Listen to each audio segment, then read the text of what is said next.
अल्लाह पाक दी ज़ात बहु करीम है। असां इत्थे इस्लामाबाद शिफ्ट थिए हैं। इत्था घर है।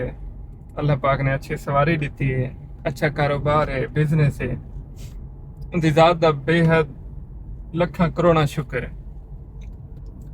लेकिन गाल करण दा मकसद ये ही कि ये किवें पॉसिबल थे, क्योंकि असां एक गरीब घराने कन्नै ताल्लुक रखते हैं।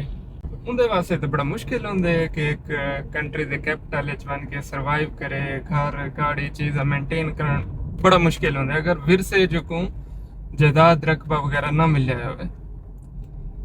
तो ये पॉसिबल थे ऑनलाइन कम की वजह कने। ऐसा ऑनलाइन कम ना जिमें लोग दो नंबर करेंदे फ्रॉड करेंदे, ऐसा ऑनलाइन कम कि तुम स्किल सीखो। स्किल सीखने के बाद तुम फ्रीलांसिंग मार्केट वनो, पूरी दुनिया अपनी सर्विस दो, डॉलर्स पैसा कमाओ तो खुशहाल थी। हुण एस्टिमेटेड अगर मैं अपना एक छोटा जिहा अंदाजा लाना चाह कि तुसा 6-7 हज़ार डॉलर महीना कमा घेंदे तुसा पाकिस्तान एटलीस्ट एक अच्छी जिंदगी गुजार सकते हैं। कहीं वाले बिजनेस डाउन ही होंगे अगर तुसा 5,000 डॉलर ही महीना कमाओ तो भला ही तुम पाकिस्तान इस्लामाबाद एक अच्छी स्टैंडर्ड बाइज़त जिंदगी गुजार सकते।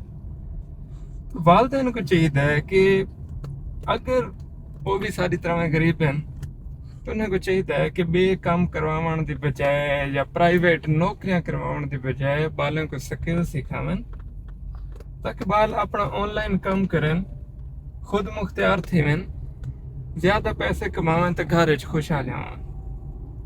तुम भी कोशिश करो जेडे नौजवान हैं कि स्किल सीखो, ऑनलाइन काम करो, चाहे एमफिल की खड़े हुए, BS की खड़े हुए, मैट्रिक की खड़े, कोई एक स्किल सीखो।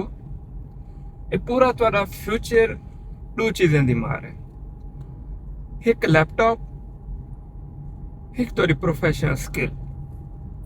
ये दो चीज़ें अगर तो को वालदैन मुहैया कर देवें या वालदैन अपने औलाद को मुहैया कर देवें तो मैं समझो उन्हें घर ही दे देते, गाड़ी भी दे देती, बैंक बैलेंस भी दे देते, अच्छी आमदन का जरिया ही बढ़ा देते।